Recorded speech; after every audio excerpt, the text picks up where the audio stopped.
Sir ମୁଁ ଅନୁରୋଧ କରୁଛି ସାର୍ ନମସ୍କାର ବର୍ତ୍ତମାନ ଆପଣ ଆଲୋଚନା ଆରମ୍ଭ କରନ୍ତୁ ସାର୍ ନମସ୍କାର ସାର୍ ଯାଆନ୍ତୁ नमस्कार नमस्कार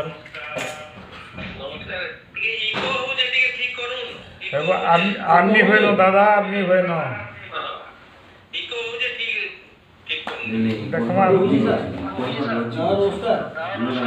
समस्त भागवत भक्त रस पिपासु मानंकु मोर भूमिष्ठ दंड प्रणाम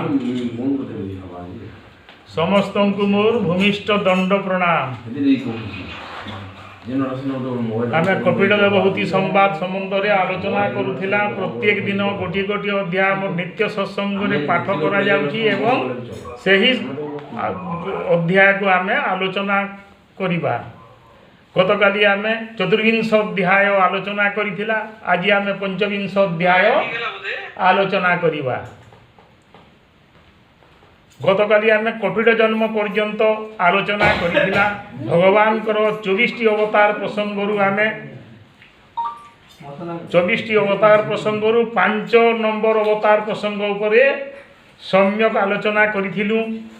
एही सर्वप्रथम अवतार होची कौन चतुष्सनक अवतार 2 रे व्यास अवतार 3 रे नारद अवतार 4 रे वराह अवतार 5 रे कपिल अवतार भागवत रे 24 अवतार मध्यरु 5टी अवतार हो सारे श्रीमद् भागवत षड संवाद मध्यरु सूत शौनक संवाद प्रथम स्कंद आरंभरु व्यास नारद संवाद प्रथम स्कंद पंचम अध्याय सुख परीक्षित संवाद प्रथम स्कंदर 19तम अध्याय ब्रह्मा नारद संवाद द्वितीय स्कंध विदुर मैत्रेय संवाद तृतीय स्कंद वर्तमान चली ए मध्य संयोगीकरण देखंतु संवाद रे मध्य पंचम एवं अवतार रे मध्य पंचम पुणी भागवतर षड संवाद षड प्रश्न मध्य चतुर्थ प्रश्न आलोचना करा जाउची। चतुर्थ प्रश्न होची कोन विश्व उत्पत्ति स्थिति नाश कि रूपे करे ता प्रकाश कि रूपे करे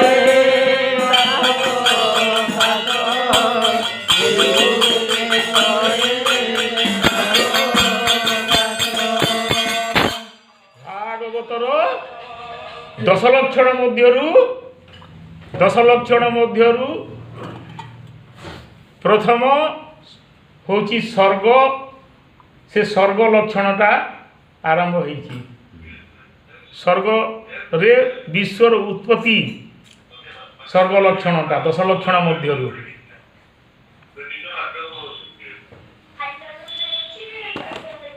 तापरे आज 25 अध्याय में आलोचना करिबा कपिल देवहूति संवाद रे बोल वृंदावन बिहारी लाल की जय।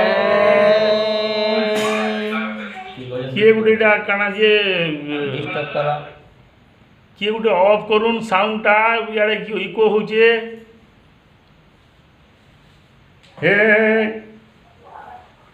कन्या मानंकु विवाह करि देबा परे महर्षि शांति रे निश्वास मारिले काली आम पढ़ीला 9टा मुनि को 9टा कन्या प्रदान करिथिला काकु मरीचि अंगिरा गोत्री पुलह पुलस्त्य क्रतु वशिष्ठ चेति सत्यते ज्ञास चित्र शिखंडिन एतद्व्यतिरके भृगु एवं काकु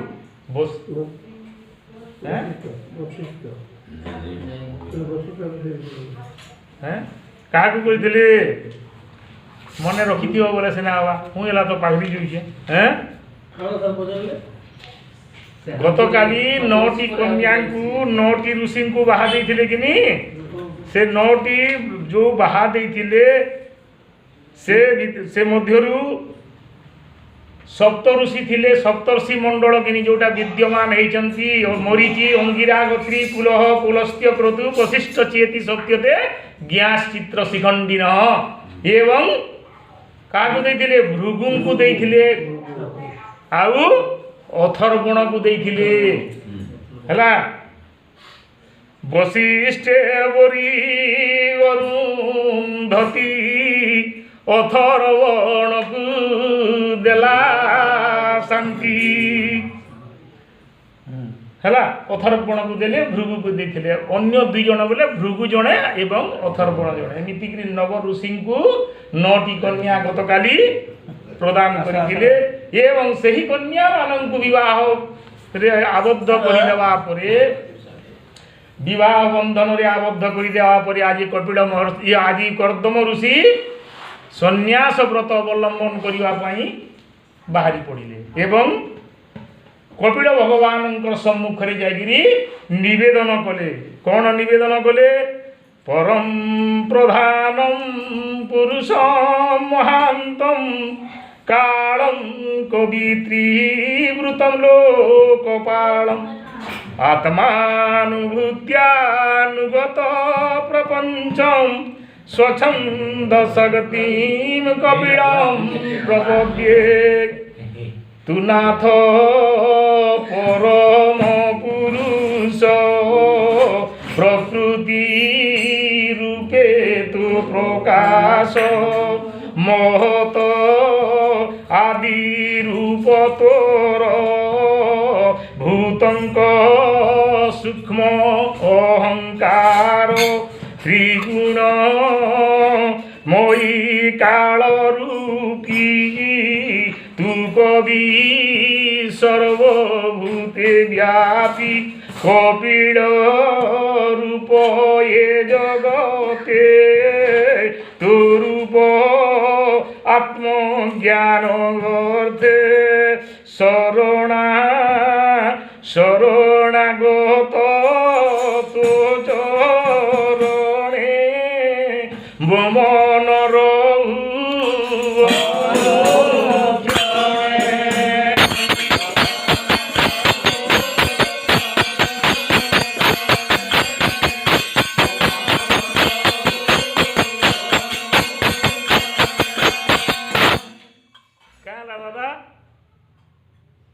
साउंड आसबार क्या है हला साउंड हला के हला हैं हां एबे हला एबे सुगला हां हां एबे सुगला ताले मीठी जी दिला इका हो जाय मूलरू आरंभ कर दउ जी आउ थरे समस्त श्रवण करो। गतकाली आमे कपिल जन्म पर्यंत आलोचना करिथिलु भगवान 24 अवतार प्रसंग आम 5 नंबर अवतार प्रसंग उपरे आलोचना करूछु। एक भागवतर प्रथम अवतार हेले चतुष्सनक अवतार, द्वितीय अवतार हेले व्यास अवतार, तृतीय अवतार हेले नारद अवतार, चतुर्थ रे वराह अवतार एवं पंचम रे आज कपिल अवतार गतकाली आमर नित्य सत्संग रे जन्म ग्रहण करिसंती। बोल कपिल भगवान की श्रीमद भागवतर संवाद मध्यरु प्रथम संवाद जाइछि सुतोषणक संवाद प्रथम स्कंदर प्रथम अध्याय आरंभ होइछि। व्यास नारद संवाद प्रथम स्कंदर पंचम अध्याय आरंभ होइछि। सुख परीक्षित संवाद प्रथम स्कंदर 19 अध्याय आरंभ होइछि। ब्रह्मा नारद संवाद द्वितीय स्कंद रे वर्णित होइछि। विदुर मैत्रेय संवाद तृतीय स्कंद रे वर्तमान चालिछि एवं 5 नंबर अवतार प्रसंग और 5 नंबर संवाद मध्य संयोगीकरण आदि होइछि एवं भागवतर 6 प्रश्न मध्यरु चतुर्थ प्रश्न विश्व उत्पत्ति स्थिति नाश कि रूपे करे ता प्रकाश एही संबंध रे तृतीय स्कंद रे आलोचना करूछु। बोल वृंदावन बिहारी लाल गतकाली 9टी ऋषि को 9टी कन्या कर्दम महर्षि विवाह बंधन रे आबद्ध कर दैछंती। एथर से अचिंतारे संन्यास ग्रहण करि पारिबी बोली स्थिर करिछंती। कर्दम महर्षि काल विलंब न करी कपिलंक पाखकु आसिले। महर्षि कर्दम भगवान कपिलंकु कहउचंती परम प्रधान पुरुष महांत कालम कवित्री वृतम लोकपालम आत्मानुभूत्या नुगत प्रपंच स्वच्छंद शक्तिम कपिलम प्रपद्ये। भागवत जगन्नाथ दास लिखिले ଏହି ଶ୍ଳୋକର ମର୍ମାନୁବାଦ। ତୁ ନାଥ ପରମ ପୁରୁଷ ପ୍ରକୃତି ରୂପେ ତୋ ପ୍ରକାଶ ମହତ ଆଦି ରୂପ ତୋର ଭୂତଙ୍କ ସୂକ୍ଷ୍ମ ଅହଙ୍କାର ତ୍ରିଗୁଣମୟୀ କାଳ ରୂପୀ ତୁ କବି ସର୍ବଭୂତେ ବ୍ୟାପୀ কপিল রূপে জগতে তরূপ আত্ম জ্ঞান করতে শরণাগত তো চরণে মনর অনুক্ষণে।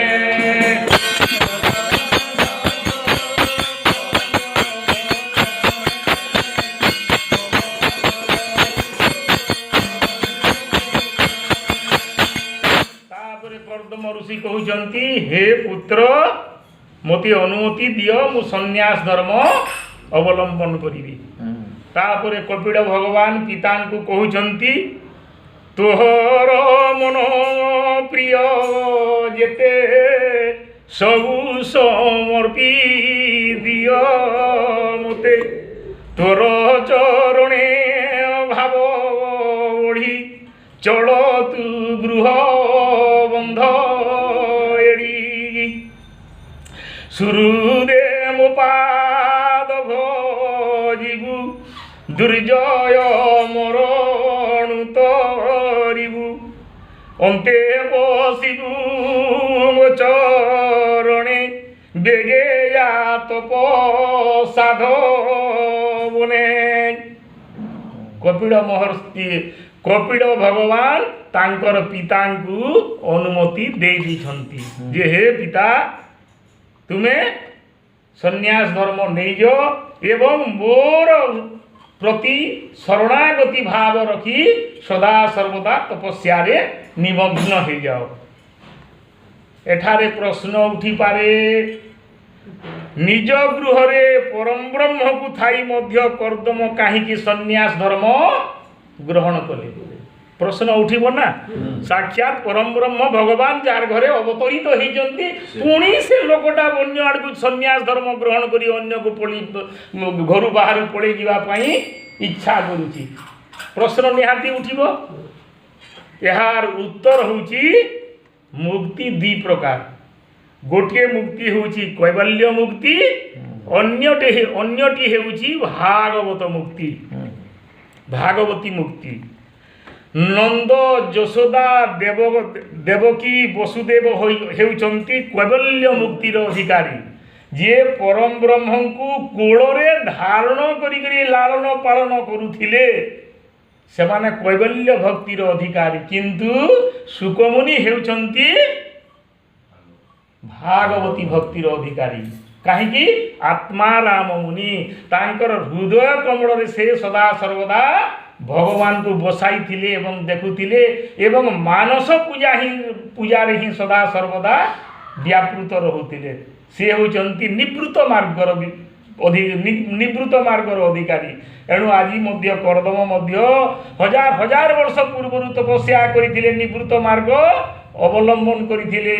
एणु करी से निवृत्त मार्ग रे ही से सुख लाभ करुथिले। आज सेथि पई कपिल भगवान को कहचंती मते आदेश दे दियो पुत्र मु संन्यास धर्म अवलंबन करिवि। तापरे जेहेतु ये कैवल्य मुक्ति हेउची 12 से कैवल्य मुक्ति हेउची कोन जीव ईश्वरଙ୍କ सहित लीन होई जिबा। जीव एवं परम उभय भितर मिसी जीवाटा है कैवल्य मुक्ति। द्वितीयटी होची भागवती मुक्ति। भगवान नित्य सेवा नित्य लीला ମାନସିକ ଭାବରେ କରିବା, ପରମାତ୍ମା ନିମନ୍ତେ ସକଳ ପ୍ରକାର ସଂସାର ସୁଖ ତ୍ୟାଗ କରିବା ହେଉଛି ସନ୍ନ୍ୟାସ ଧର୍ମ। କର୍ଦମ ଋଷି ଥିଲେ ଆତ୍ମାରାମ ମୁନି। ସେ ନିଜେ ନିଜ ହୃଦୟ ମଧ୍ୟରେ ଭଗବାନଙ୍କୁ ଦର୍ଶନ କରୁଥିଲେ। ଏଣୁ ସେ ଭଗବାନଙ୍କୁ ପୁତ୍ର ରୂପରେ ପାଇ ମଧ୍ୟ ସନ୍ନ୍ୟାସ ଅବଲମ୍ବନ କଲେ। ଏହାପରେ ଦେବହୂତି ପୁତ୍ର କପିଳଙ୍କ ଆଶ୍ରୟ ଲୋଡ଼ିଛନ୍ତି। ତାପରେ ଏକାକିନୀ ହେଇଯାଇଛନ୍ତି କିଏ? ଦେବହୂତି। କର୍ଦମ ମୁନି ଜଙ୍ଗଲକୁ ଚାଲି ଯାଇଛନ୍ତି ସନ୍ନ୍ୟାସ ଧର୍ମ ଗ୍ରହଣ କରି, କଠୋର ତପସ୍ୟା କରିବା ପାଇଁ ଚାଲି ଯାଇଛନ୍ତି। ତାପରେ ଦେବହୂତି ଏକାକିନୀ ନିରାଶ୍ରୟା ହୋଇପଡ଼ିଛନ୍ତି। ତାପରେ ପୁତ୍ର ପାଖକୁ ଆସିଛନ୍ତି। ପୁତ୍ର କିଏ? କପିଳ। କପିଳ ଭଗବାନଙ୍କ ପାଖକୁ ଆସିଛନ୍ତି କିଏ? ଦେବହୂତି। ଏହି କପିଳ ଦେବହୂତି ପ୍ରସଙ୍ଗକୁ ଭାଗବତ ଗ୍ରନ୍ଥରେ କପିଳ ଦେବହୂତି ସମ୍ବାଦ ରୂପରେ ବିଦିତ ହୋଇଛି କପିଳ ଦେବହୂତି ସମ୍ବାଦ ନାମରେ। ଏବଂ ଏହି ସମ୍ବାଦଟି ମାତା ପୁତ୍ରଙ୍କର ସମ୍ବାଦଟା ସର୍ବମୋଟ 9 ଅଧ୍ୟାୟରେ ଆଲୋଚିତ ହୋଇଛି। 9 ଅଧ୍ୟାୟରେ ଆଲୋଚିତ ହୋଇଛି। ବେଦୁ 25, 24, 27, 27, 28, 29, 30, 31, 32, 33 9 ଅଧ୍ୟାୟ। ଏହି 9 ଅଧ୍ୟାୟ ହେଉଛି ପିତା ମାତାର ମାତା ପୁତ୍ରର ସମ୍ବାଦଟା। ମାତା ପୁତ୍ରର ସମ୍ବାଦ ଏହି 9ଟି ଅଧ୍ୟାୟ। ପ୍ରଥମ 3 ଅଧ୍ୟାୟ ହେଉଛି ବେଦାନ୍ତ ଜ୍ଞାନ। ପରବର୍ତ୍ତୀ 3 ଅଧ୍ୟାୟ ହେଉଛି ଭକ୍ତି ଓ ଭକ୍ତି ଜ୍ଞାନ। ପରିଶେଷରେ ସଂସାର ଚକ୍ରର ବର୍ଣ୍ଣନା। 3 ଅଧ୍ୟାୟ। ପ୍ରଥମ 3 ଅଧ୍ୟାୟ ହେଲା କ'ଣ? ବେଦାନ୍ତ ଜ୍ଞାନ। ପରବର୍ତ୍ତୀ 3 ଅଧ୍ୟାୟରେ ଭକ୍ତି ମାର୍ଗ, ଭକ୍ତି ଜ୍ଞାନ ବୈରାଗ୍ୟ। ଏବଂ ସର୍ବଶେଷ 3 ଅଧ୍ୟାୟ ହେଲେ ସଂସାର ଚକ୍ରରେ ମଣିଷ ପଡ଼ିକରି କି ପ୍ରକାର ଦୁଃଖ ଲାଭ କରୁଛି ଏବଂ ମୁକ୍ତିର ମାର୍ଗ ପାଇଁ କୌଣସି ପ୍ରକାର ବ୍ୟବସ୍ଥା କରିପାରୁନାହିଁ, ସେହି 3 ଅଧ୍ୟାୟରେ ବର୍ଣ୍ଣନା କରାହେଇଛି। ଏମିତି କରି 9 ଅଧ୍ୟାୟ ବର୍ଣ୍ଣନା ହେଇଛି। ଏଣୁକରି ଏହାକୁ ମାତା ପୁତ୍ର ସମ୍ବାଦ ବୋଲିକିରି କପିଳ ଦେବହୂତି ସମ୍ବାଦ ନାମରେ ଭାଗବତରେ ବିଦିତ ହେଇଛି। ଏବଂ ଅନ୍ୟ ଭାବରେ କହିବାକୁ ଗଲେ ଭାଗବତରେ 5ଟି ଗୀତ ଏବଂ 5ଟି ଗୀତା ଅଛି। ସେ 5ଟି ଗୀତା ମଧ୍ୟରୁ ସର୍ବପ୍ରଥମ ଆଜି କପିଳ ଗୀତା ଆମେ ଆରମ୍ଭ କରୁଛୁ। ଏହାକୁ କପିଳ ଗୀତା ମଧ୍ୟ ଭାଗବତ ଶାସ୍ତ୍ରରେ ସାଧୁ ସନ୍ଥମାନେ କୁହନ୍ତି। କପିଳ ଗୀତା ପ୍ରଥମ ଗୀତା ଲିଖିତ ଟିକିନିର ଖାତାମାନଙ୍କୁ ପ୍ରଥମ ଗୀତା ହେଉଛି କପିଳ ଗୀତା। ତାପରେ କପିଳ ଗୀତା ନାମରେ ନାମିତ ହେଇଛନ୍ତି। ତାପରେ ମାତା ଦେବହୂତି ପୁତ୍ର କପିଳ ଭଗବାନଙ୍କ ସମ୍ମୁଖରେ ବସି ପ୍ରଶ୍ନ ପଚାରୁଛନ୍ତି। ସ୍ତ୍ରୀ ସ୍ୱଭାବେ ମୁହିଁ ମନ୍ଦ, ନ ଜାଣେ ଆତ୍ମା ଭଲ ମନ୍ଦ, କି ରୂପେ ସଂସାର ତୁଟଇ জীবর বন্ধন বিটই মাতা স্বভাবে কর দয়া যেমনতে তুটে তোর মায়া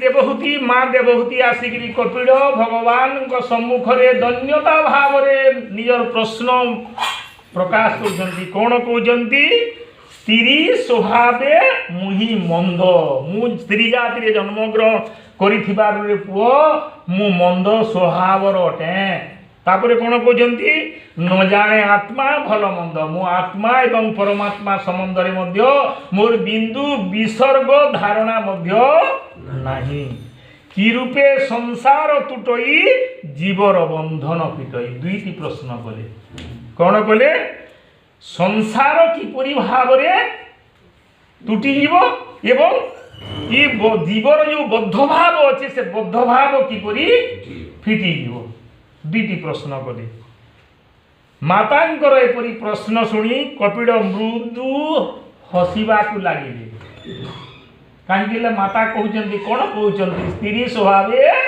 मुहि मंदारे जार पुओ भगवान साक्षात परम ब्रह्म अवतार ग्रहण कर तार माँ कहूँ स्त्री स्वभाव मुहि मंद एथिपाई कपिल भगवान मृदुमंद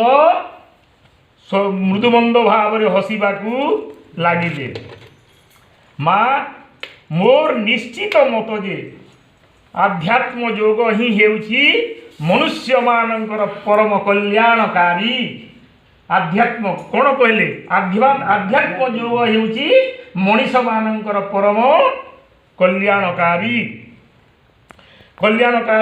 मार्ग आध्यात्म योग फल दुख और सुखर सर्वथा निवृत्त घटी थाए जोटा आम आध्यात्म मार्ग आम जोटा कि भागवत प्रत्यह नित्य पाठ करी जो आम समस्ते एकत्रीकरण होचु एटा होची आध्यात्म मार्ग एही आध्यात्म मार्ग रे आमर मनटा कौन होची निवृत्त होकर रही जाउची हला निवृत्त होउची पूर्वर नारद आदि ऋषि मानंकु एही आध्यात्मिक योग संबंध रे बुझाई थी पूर्वरे अन्य कल्परे इटा तो श्वेतवराह कल्प चली अन्य कल्परे मु नारद आदि अन्यान्य ऋषि मानंकु एही आध्यात्मिक योग संबंध रे बुझाई थी वर्तमान ताहा मु तुमकु कहूची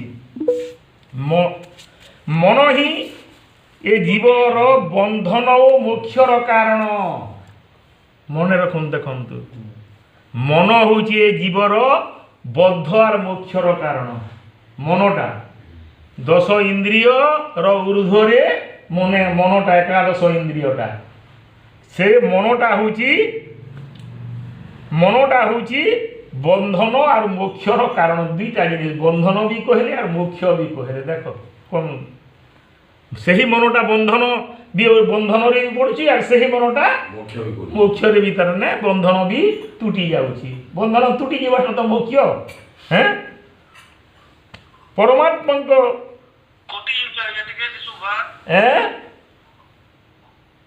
कोटि जाउछे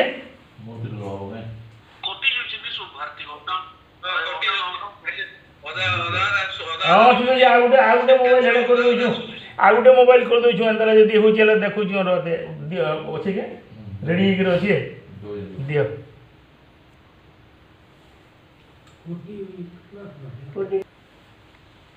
ताले मन ही ए जीवर बंधन ओ मोक्षर कारण मन ही बंधन मन ही मोक्ष केमिति विषय प्रति जदि मनटा आसक्त हो गले ताहा बंधन रे परिणत हुए मन जेते बेले विषयासक्त हो जीवो सेते बेले बंधन रे मनीष पड़ी जीवो किंतु परमात्मा को प्रति अनुरक्त हो गले से मनटा बंधन रु मुक्त होगी मोक्षर मार्ग प्रशस्त हो केड़े सुंदर कथा भी कहले ये मनटा हूँ बद्ध और मोक्षर कारण ये मन जदि विषयासक्त हो बंधन रे पड़ एवं भगवान के प्रति यदि अनुरक्त हो मोक्षर मार्ग प्रशस्त हो सहज कथा के कहीदे माँ को हैं हे विषयारत चित्त जेबे जीवर बद्ध भाव तेरे ईश्वरे देवे सही चित्त बंधन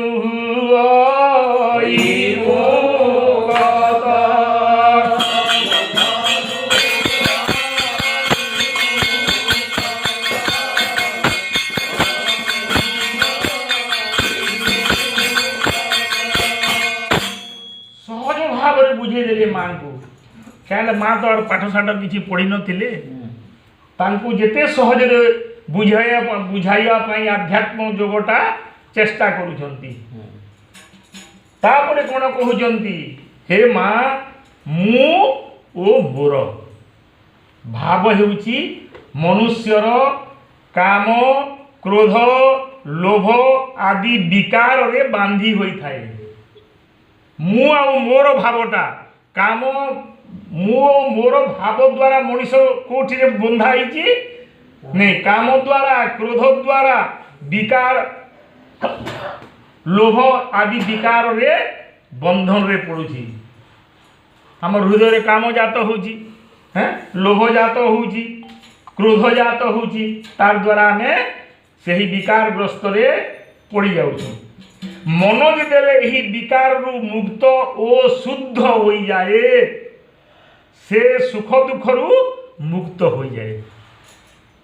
मन जेतेले काम क्रोध लोभ मोह मद मात्सर्य रु दूरी तार मन को दूरीभूत कर दिए भगवत चरणारविंद रे मन को शरणागति भाव रे आत्मसमर्पित कर दिए मन को, सेते बेले तार बद्ध भावटा टूटी जाए एवं मुक्तिर मार्गटा प्रशस्त हो जाए।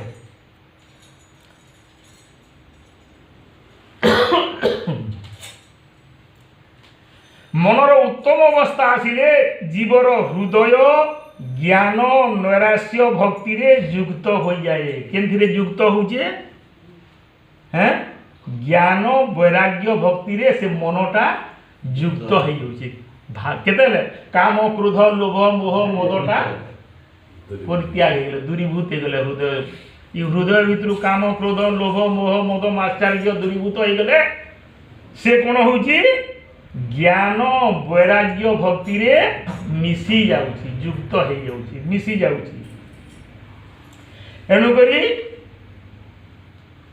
से हृदबोध करे जे आत्मा हेउची प्रकृति रु अतीत अद्वितीय प्रभेद रहित स्वयं प्रकाश सूक्ष्म अखंड उदासीन भगवत अखंड उदासीन से कोठु होचे केतेबेले हला केतेबेले हृदबोध करूचे से युक्त हो गला परे से मनोटा भगवान को सहित युक्त हो गला परे कोन होची से मनोटा कोन होची हृदबोध निजकु निजे हृदबोध करूची भगवान को सहित शरणागति भाव उत्पन्न हो गला परे से प्रकृति रु अतीत हो जाउची, से अद्वितीय हो जाउची, प्रभेद रहित। प्रभेद बोले मु तोर जो भावटा रोचे प्रभेद रहित स्वयं प्रकाश निजे प्रकाशित होती सूर्य चंद्र जमीती निज निजे प्रकाशित होचंती सूर्य एवं चंद्र जेपरी निजे स्वयं प्रकाशित होचंती से भक्त मध्य निजे स्वयं प्रकाशित हो जाए एवं सूक्ष्म हो जाए उदासीन हो जाए,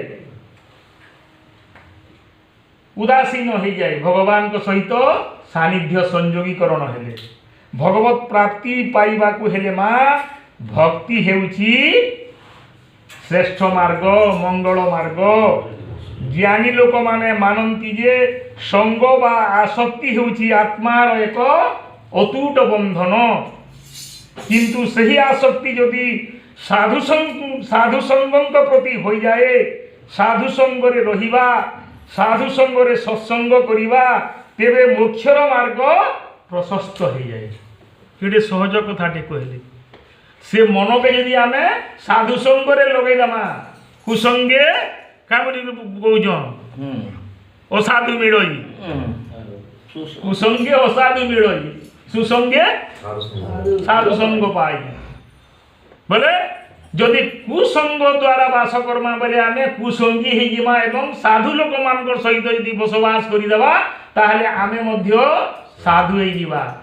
काच कांचन संसर्गा धरते मारपति द्युति तथा सन्निधानेन मूर्ख जाति प्रवीणता। काच मध्य कांचनर संस्पर्श रे आसिले काच मध्य सुवर्णर रंग धारण कर दिए एवं मूर्ख लोक मध्य यदि पंडित लोक संस्पर्श यदि आसी जाए से मध्य पंडित हो जाए जेहेतु काच जेमिति सुना रंग धारण कला बोलिया। एणुकरी से हे मां भक्ति हेउची सबुठु मंगल प्रशस्त मार्ग। पहला ज्ञान योग कहले आध्यात्मिक ज्ञान योग कहिदेले हैं तापरे वर्तमान भक्ति के उतरी आसले कहीं जने के वैराग्य को पठाले न निजर पिता को वैराग्य को पठे देलेनी आगरू वैराग्य को पठे देलेनी तापरे आध्यात्मिक ज्ञान माँ को कहउचंती तत्परे भक्तिर कथा कहउचंती हे माँ भक्ति हेउची सबुठु मंगल मार्ग उत्कृष्ट मार्ग ज्ञानी लोक माने मानती जे संग व आसक्ति होची आत्मार एक अतूट बंधन साधु संगरे रहिबा साधु संगरे सत्संग करिबा तेबे मोक्षर मार्ग प्रशस्त हो जाए।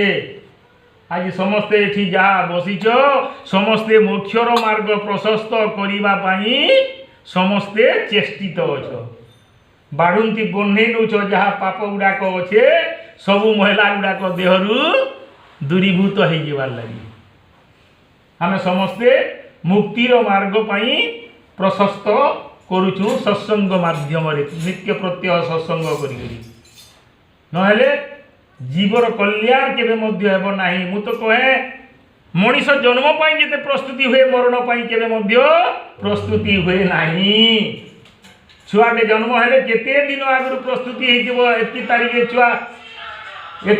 छुआ जन्म हेबो एनु करी सबु सामग्री रेडी कर रखी था घरे बोली करी प्रस्तुति हेतिबे किंतु मरण रे केही प्रस्तुति हुअंती नाही एपरी मध्य देखिबा को मिलुची जे मरी गला परे जुई देबा पाई काठ खंडे नथिबो जे ता घर जे करी मागी आनी करी जुई देबे बोले मृत्यु पाई प्रस्तुत होचंती लोके मृत्यु पाई केही प्रस्तुत हेउनांती एई साधु संगरे यदि सदा सर्वदा आमे यदि बसिथिबा ताहले मृत्यु को मध्य एडे पारिबा भगवत नाम यदि नै जे पारिबा अजामिल भलिया ताहले आमर मध्य मुक्ति हे जीवो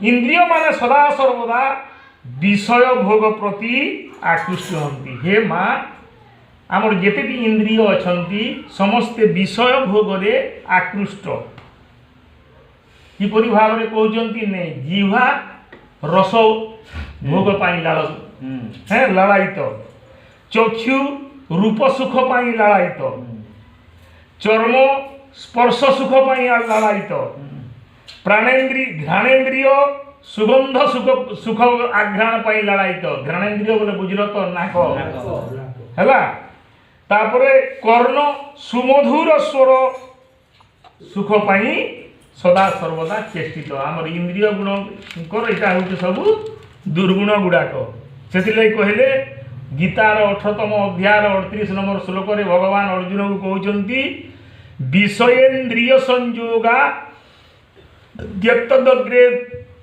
मृतोपम परिणामे विषमीव तत्सुखम राजसम स्मृतम कौन कहले अर्थात इंद्रिय सहित विषय मानकर संयोग हेले जेउ सुख मिले हैला इंद्रिय सहित विषय मानकर संयोग हेले जेउ सुख मिले ताहा प्रथमे अमृत तुल्य भली मने लागे किंतु शेषरे परिणाम रे विष ही अटे शेषरे परिणाम रे विष ही अटे एही सुख को हे अर्जुन राजसिक सुख कहती राजसिक सुख बाहर विषय रे ना आनंद अच्छी ना सुख अच्छी बाहर ये विषय देखुचु आमे से कौन आनंद नहीं एवं सुख मध्य नहीं ताहले सुखटा एवं आनंदटा कौटी अच्छी आनंद थाए निज भितरे आत्मा रे आनंद थाए कोठी निज भितरे एवं आत्मा रे आनंद हेउची अविनाशी अंतर्यामी स्वरूप तापरे हे माता साधु को लक्षण श्रवण कर ये तो कहीदेले कौन आत्मार कथा भी कहीदेले हैं विषय संग कहीदेले इंद्रिय मान सहित विषय संग द्वारा कौन परिणाम होची कहीदेले तापरे वर्तमान साधु मान लक्षण श्रवण कर बोलिकी माँ को कहउचंती जो मनुष्य माने सहनशील दयालु हिताकांक्षी शांत सरल निर्वैर तथा सदा सर्वदा मोर लीला चरित मोर गुण को कीर्तन करती ओ मदभावे भावित हुअंती सही माने हेउछंती साधु।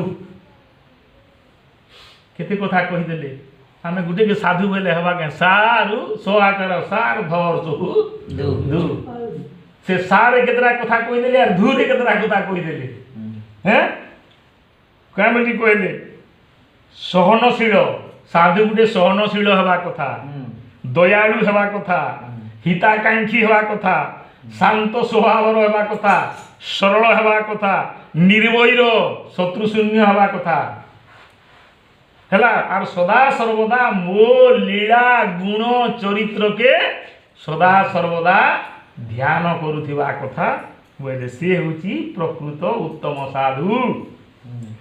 मरूप गुण कर्म जेते श्रवण कीर्तन नीरते एमंत भाव नित्य करी ए माया भगु यंती तरी एमंत भक्त जन संग करी तू तर ये तरंग।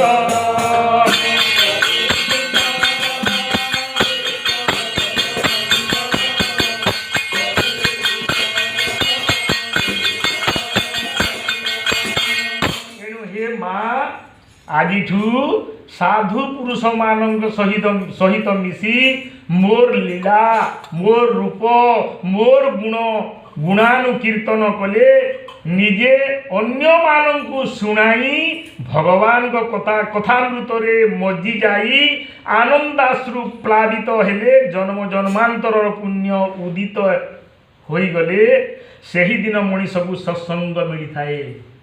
केड़े कथा कहिदे हैं काय बोले हे माँ साधु पुरुष मानक सहित नित्य प्रत्य मिशुथिबु एवं मोर लीला रूप गुण को कीर्तन करुथिबु अन्य मानक श्रवण मध्य कराउथिबु खाली कीर्तन करुथिलेनी श्रोता बकता ये पचारी ए तीन जन जानती तरी बोले अन्य मानक मध्य शुणुथिबु भगवान को कथामृत रे मज्जी जाउथिबु तापरे भगवान को कथा श्रवण करिवा द्वारा चक्षुरु अश्रु मध्य प्लावित हेउथिबो एवं त्वचा मध्य रोमांचित हेउथिबो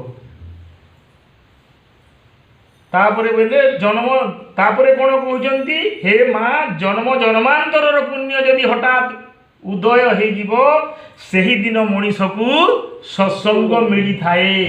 केड़े कथा के कहि देली जन्म जन्मांतरर पुण्य उदय हेले जे से दिन मनीष को सत्संग मिलुछि हैला मोर लीला रूप गुणानुकीर्तन कले प्रथमे तार मन रे श्रद्धा बढ़े प्रथमे श्रद्धा कौन किपरि श्रद्धा बढ़िबो रूप लीला गुणानुकीर्तन जदि करिबा भगवान कर सदा सर्वदा नित्य प्रत्यह ताहले आम मन रे श्रद्धा भाव उद्रेक हेबो तापरे मो प्रति प्रथमे तार मन रे श्रद्धा बढ़े तापरे मो प्रति एही परि भाव रे गुणानुकीर्तन करी करी रत हो जाए।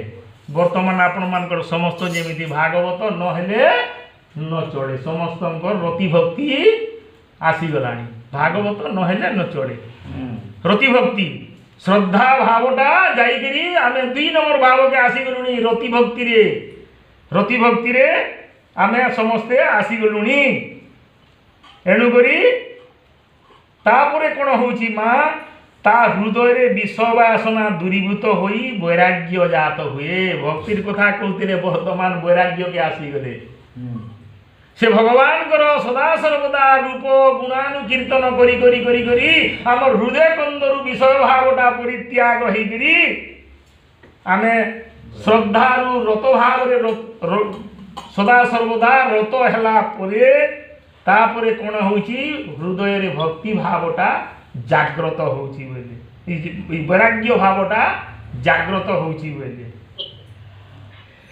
ତାପରେ ଏହି ବୈରାଗ୍ୟ ଏହି ଜ୍ଞାନ ବୈରାଗ୍ୟ ଭକ୍ତିକୁ ମୋର ଚରଣାରବିନ୍ଦେ ସମର୍ପଣ କରିଦେଲେ ତେବେ ଏ ମଣିଷ କୈବଲ୍ୟ ମୁକ୍ତି ପାଏ। କାଣା ବୋଇଲେ ଏହି ଜ୍ଞାନ ବୈରାଗ୍ୟ ଭକ୍ତିକୁ ମୋର ତିନିଟାକେ ଜ୍ଞାନ ବୈରାଗ୍ୟ ଭକ୍ତି କୁ ମୋର ଚରଣାରବିନ୍ଦେ ସମର୍ପଣ କରିଦେଲେ ତେବେ ଏ ମଣିଷ କୈବଲ୍ୟ ମୁକ୍ତି ଲାଭ କରେ। ହେଲା କୈବଲ୍ୟ ମୁକ୍ତି ଲାଭ କରେ। କୈବଲ୍ୟ ମୁକ୍ତି ବୋଲେ ଆମେ କହିଥିଲି ଆଗରୁ ଅଙ୍ଗାଙ୍ଗୀ ସାନ୍ନିଧ୍ୟ ଦେବକୀ ଯଶୋଦା ନନ୍ଦ ବସୁଦେବ ଅଙ୍ଗାଙ୍ଗୀ ସମ୍ବନ୍ଧ ଭଗବାନଙ୍କ ସହିତ କୈବଲ୍ୟ ମୁକ୍ତି ପାଏ। ଏଣୁକରି ଭାଗବତରେ ଜଗନ୍ନାଥ ଦାସ କହୁଛନ୍ତି କ'ଣ ମୋର ଚରିତ ଗୁଣ ଗାଥା କରନ୍ତେ ଅନ୍ୟେ ଚିନ୍ତା ଶୁଣି ଶୁଣାଇ ଅଶ୍ରୁଧାରେ ଆନନ୍ଦେ ପୁଲକଶରୀରେ ନିରତେ ଶ୍ରଦ୍ଧା ଭକ୍ତି ଓଢ଼େ ভববন্ধন পাশ চিরে অশেষ জন্ম ভাগ্য দয়ে তার প্রথমে শ্রদ্ধা হয়ে তহু বুঝে রতি ভক্তি তহু বুঝে রতি ভক্তি মোহর লীলা কর্ম চিন্তি বৈরাগ্য প্রকাশ প্রকৃতি গুণ যাই নাশ জ্ঞান বৈরাগ্য ভক্তি বলে সকল সমর্পে ঠারে তেবে দেহে মতে পাই শুণ জননী মন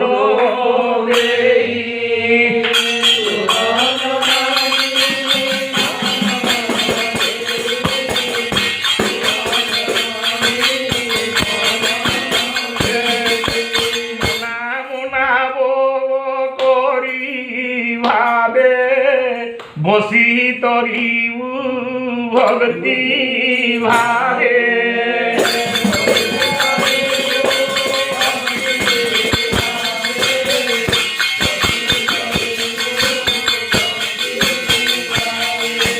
ভকত সঙ্গে নাবে বসি এ সিন্ধু তরণে সাহসী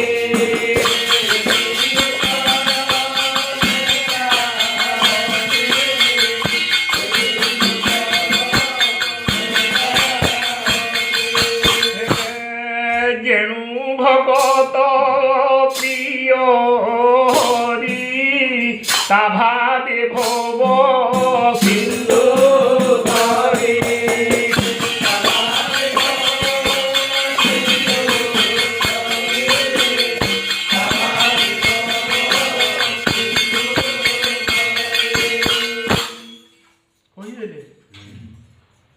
ସରଳ ମାର୍ଗ ବତେଇ ଦେଲେ ଏତେ ସରଳ ମାର୍ଗ ସତ୍ସଙ୍ଗ ମାଧ୍ୟମରେ ମା ସବୁ ପାଇପାରିବୁ ବୋଇଲେ ସତ୍ସଙ୍ଗ ବଳରେ ସବୁ ପାଇବୁ ମୋତେ ହିଁ ଲାଭ କରିବୁ ବୋଇଲେ ଏପରି ବାକ୍ୟ ପୁତ୍ର କପିଳଙ୍କ ଠୁ ମାତା ଦେବହୂତି ଶ୍ରବଣ କରି ବ୍ୟାକୁଳ ହେଇ ପଡ଼ିଲେ। ଜୀବ ସତେ ଅବା ପରମକୁ ଭେଟିବା ପାଇଁ ଆକୁଳ ହୋଇ ପଡ଼ିଛି। କପିଳ ଭଗବାନଙ୍କର ସରଳ କଥା ଶ୍ରବଣ କରି ମାଙ୍କ ମନରେ ବ୍ୟାକୁଳତା ବଢ଼ିଗଲା ଏବଂ ସତେ କି ତାଙ୍କର ଜୀବଟା କପିଳ ଭଗବାନଙ୍କର ପରମାତ୍ମା ସହିତ ମିଶିଯିବା ପାଇଁ ଆକୁଳ ହେଇ ପଡ଼ିଲା। ଜୀବଟା ପରମ ସହିତ ମିଶିବା ପାଇଁ ଆକୁଳ ହେଇ ପଡ଼ିଲା।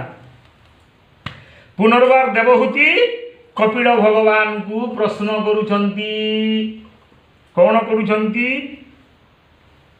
काचित तुर्यचिता भक्ति कादृशी मम गोचरा जया पदम ते निर्वाणम मंचसा दाश्च वाहम जो जो गो भगवद्वाणो निर्वाण नस्तमयोदितः किंदृश कोटि चांगानी जतस्तत्वभावबोधनम कहउचंती प्रश्न करुछंती कौन प्रश्न मु कि प्रकार भक्ति कले आपणक निर्वाण पद लाभ करी प्रश्न नंबर 1 काना बेले मु किपरि भक्ति कले निर्वाण पद लाभ करी सही भक्तिर जोगर स्वरूप कोण से भक्तिर स्वरूप कोण ताहार केतोटी अंग अछि निगूढ़ प्रश्न हती आरंभ हो गला गूढ़ प्रश्न भक्तिर स्वरूप भक्तिर स्वरूप माध्यम रे गूढ़ प्रश्न आसी गला जे कोन कहले मु केउ भक्ति द्वारा निर्वाण पद लाभ करी और सही भक्तिर स्वरूप कोण ओ ताहार केतोटी अंग अछि यह सरल भाव रे मते बुझाई दियो पुत्र भगवान कपिल कहिले हे मोर जन्मदात्री माता प्रकृत आदि तत्व को निरूपण करुथिबा सांख्य शास्त्र माध्यम रे भक्तिर विस्तार एवं योग आदि संबंध रे बुझाइबा को लागिले बोले से आदि तत्व को लोप पाई दिला सांख्य योगटा से सांख्य योग माध्यम रे आज मां को बुझाइया को चेष्टा करुछंती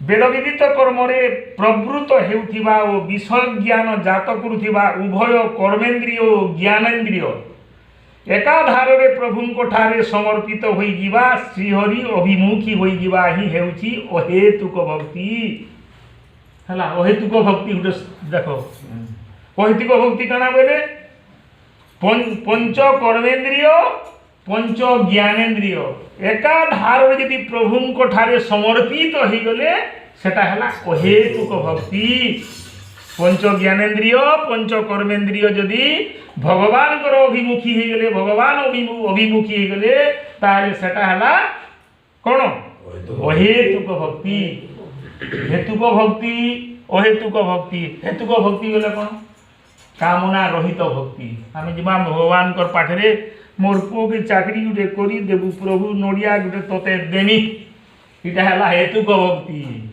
और अहेतुक भक्ति भगवान प्रदान करी दे हेतुक भक्तिटा तफात होची इटा आमे हेतु ते नै करी भगवान को आमे मुंडिया टे मारुछु किंतु भगवान कोन करछिंती अहेतुक कोनोसी हेतु न थाई करी हमको भक्तिटा प्रदान करूछंती ताहा जी अहेतुक भक्ति तापरे कौन कले तापरे यही अहेतुक भक्ति हेउची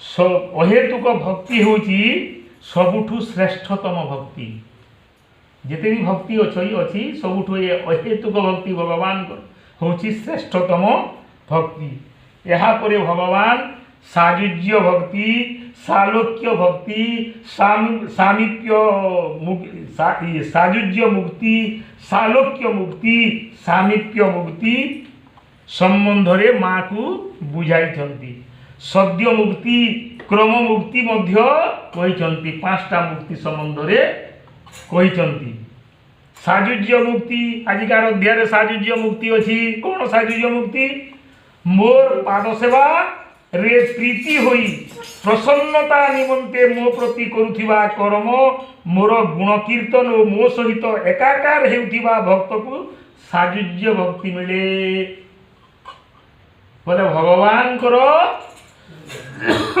सहित जे एकाकार रे मिसी जाउची एवं तार सब प्रकार दुर्गुण गुडाक परिहार करि देउची एवं भगवत शरणागति भाव यदि नहीं जाउची यार एकाकार होई एकाकार बोले कोन जीव और परमटा मिलन होइछंती आत्मा परमात्मा मिलन होइछंती एकाकार रूप सेटा होची की भक्ति की मुक्ति सायुज्य मुक्ति आजिकार अध्याय रे सायुज्य मुक्ति संबंध रे କହିଛନ୍ତି। ତାପରେ ପରବର୍ତ୍ତୀ ଆମେ ସାରୂପ୍ୟ, ସାଲୋକ୍ୟ, ସାମୀପ୍ୟ, ତାପରେ ସଦ୍ୟ ମୁକ୍ତି, କ୍ରମ ମୁକ୍ତି ଧୀରେ ଧୀରେ ପ୍ରତି ଅଧ୍ୟାୟ ମାନଙ୍କୁ ଆମେ ଆଲୋଚନା କରମା।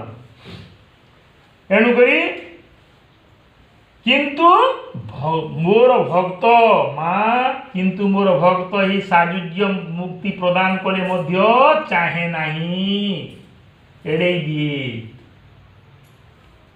ହେଲା, ସାଯୁଜ୍ୟ ମୁକ୍ତିରେ ମଧ୍ୟ ମୋର ଭକ୍ତ ସନ୍ତୋଷ ହୁଏ ନାହିଁ। କାହିଁକି?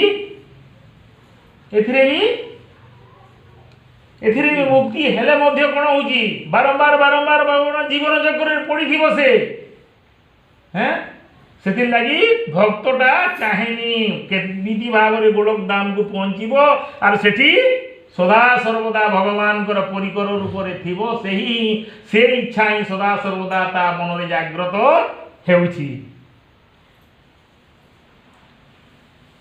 ମା ମୋର ଦର୍ଶନୀୟ ଅଙ୍ଗ ପ୍ରତ୍ୟଙ୍ଗ, ଉଦାର ହାସ ବିଳାସ, ମନୋହର କଟାକ୍ଷ, ସୁମଧୁର ବାଣୀଯୁକ୍ତ ରୂପମାନଙ୍କ ମାଧୁରୀରେ ମୋର ଭକ୍ତମାନଙ୍କର ଇନ୍ଦ୍ରିୟ ବାନ୍ଧି ହୋଇଯାନ୍ତି। ବରା ପୀଡ଼ମ ନଟବରବପୁ କନ୍ନୟ କନ୍ନିକାରମ୍। ଭଗବାନଙ୍କର ମୋହନ ସୁନ୍ଦର ରୂପ ଏବଂ ତାଙ୍କର ମୋହନ ସୁନ୍ଦର ବାଣୀରେ ଭକ୍ତମାନେ ସମସ୍ତେ ବାନ୍ଧି ହେଇଯାନ୍ତି। ମୋର ପ୍ରତି ଭକ୍ତ ଚାହିଁଲେ ବି ଏହା ତାଙ୍କୁ ପରମ ପଦ ପ୍ରାପ୍ତି ହୋଇଥାଏ। ଏହାଦ୍ୱାରା ଭକ୍ତକୁ ମୋର ପରମ ପଦ ମିଳିଥାଏ। ଭଗବାନ କହୁଛନ୍ତି ସଦା ସର୍ବଦା ମୋର ଚିନ୍ତନ ଯଦି କରୁଥିବ, ମୋର ରୂପକୁ ସନ୍ଦର୍ଶନ କରୁଥିବ, ମୋର ବାଣୀକୁ ଯଦି ଗୁଣାନୀ କୀର୍ତ୍ତନ କରୁଥିବ ମୋର ଭକ୍ତ ସଦା ସର୍ବଦା ବୋଇଲେ ତାକୁ ମୁଁ ତାର ପରମ ପଦ ଦେଇଦିଏ। ଯେଉଁ ପରମ ପଦରୁ ଆଉ ସେ ଫେରିବ ନାହିଁ କୌଣସି ଦିନ। ଆମେ ପୁଣ୍ୟ ଅର୍ଜନ କଲେ ସ୍ୱର୍ଗକୁ ଯିବା, ସେଠି ଯେତେ ଦିନ ପୁଣ୍ୟ ସରିଯିବ ସେତେ ଦିନ ଆମେ ପୁଣି ପୁନର୍ମୂଷିକ ଭବ, ପୁଣି ମର୍ତ୍ତ୍ୟ ମଣ୍ଡଳକୁ ଆସିବା। ପୁଣ୍ୟର ଏଇଟା। କିନ୍ତୁ ଇଏ ଯେଉଁ ପଦ ଭଗବାନ ଦେବେ ସେ ପଦକୁ ଗଲେ ମଣିଷ ଆଉ ଥରେ ଫେରିବାର ରାସ୍ତା ନାହିଁ। ସେମାନେ ଅବିଦ୍ୟାରୁ ମୁକ୍ତ ହୋଇଯାନ୍ତି।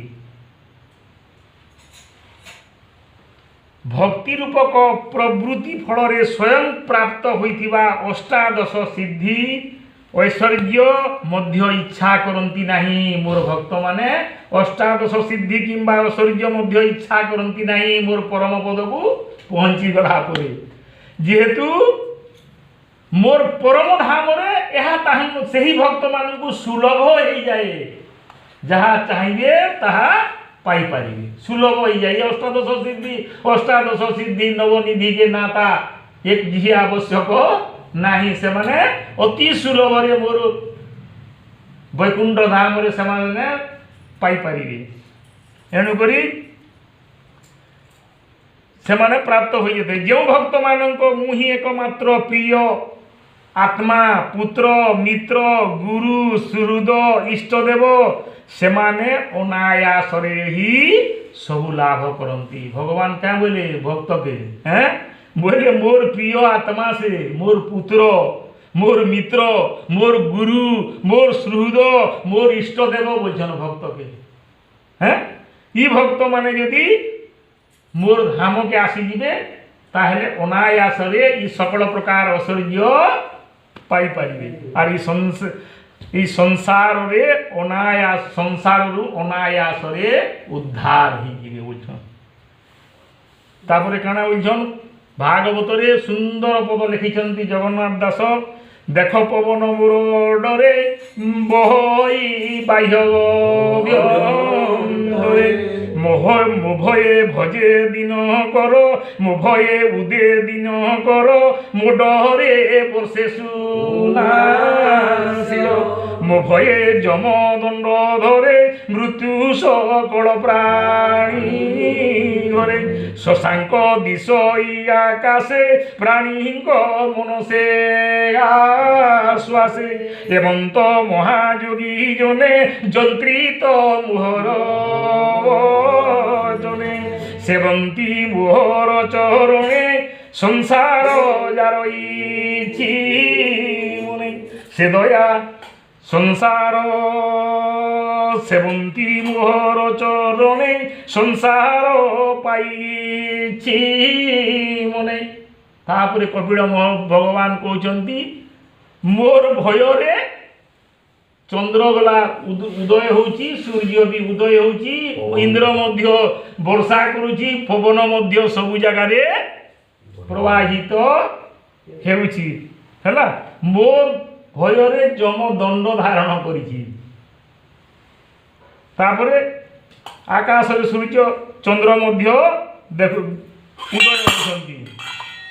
ये महायोगी जने जंत्रित ये पृथ्वी जेते भी योगी सिद्ध साधक माने अछंती समस्ते मोहर समस्ते अधीन रे अछंती बोलिगिरी भगवान कहउचंती।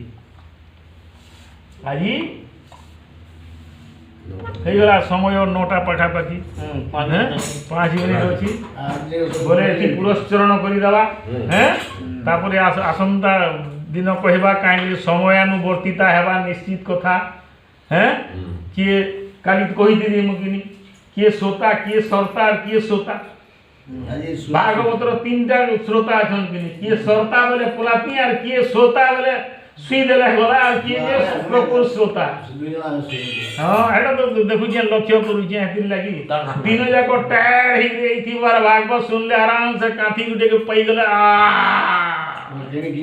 भागवत ताके खारिया खारिया लागसी बोले मुरारी माता दिसोए दया तोरी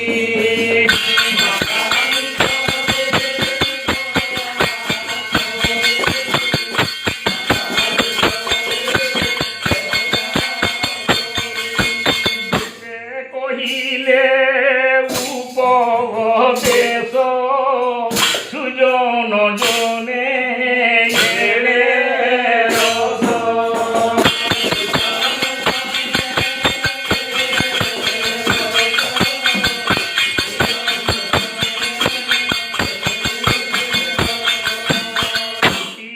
স্কন্ধে ভাগবতে জীবর পরিত্রাণ অর্থে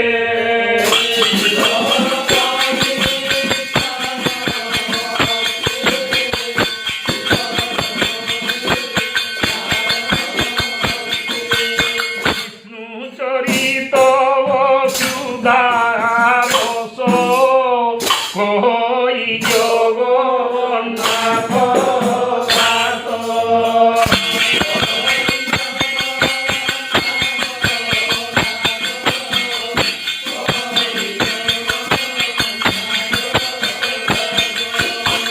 রাধে শ্যাম রাধে শ্যাম রাধে শ্যাম সীতারাম